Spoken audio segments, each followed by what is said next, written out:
You jolt back to reality one evening as you realize you've been scrolling through YouTube for the last 4 hours. Where did the time go, you think? I was meant to be studying. Your uni work is on the table where you've been watching pointless videos for the last 4 hours. But then you see a video talking about dopamine detox. You start watching it and think, wow, if I start doing this, I can finally stop procrastinating. So you spend half an hour watching this video on how you need to cut dopamine out of your life. You feel a sense of accomplishment. You're making a change. Things will be better once you implement this. As you finish this video, another video pops up titled How to Be a 1% Man.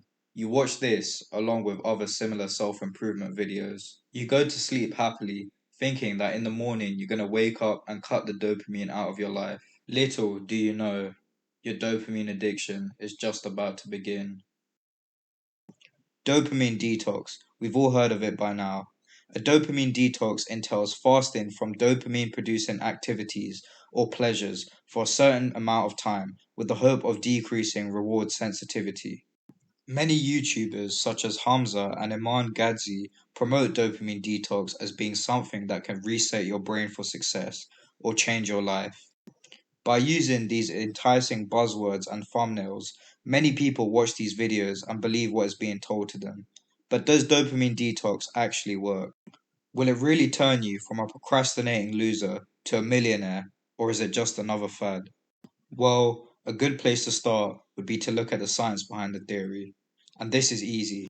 A quick Google search reveals a Harvard article entitled Dopamine Fasting. Misunderstanding science spawns a maladaptive fad. In this article, it states that you can't fast from a naturally occurring brain chemical. While dopamine does rise in response to rewards or pleasurable activities, it doesn't actually decrease when you avoid overstimulating activities.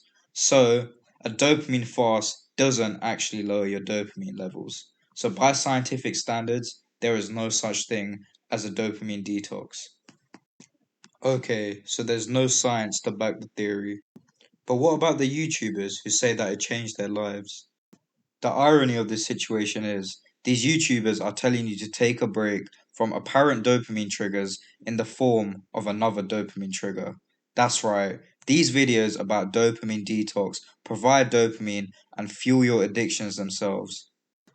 Self-improvement YouTubers understand their audience more than most other content creators, and they know what we most desperately want is an out from our mundane lives.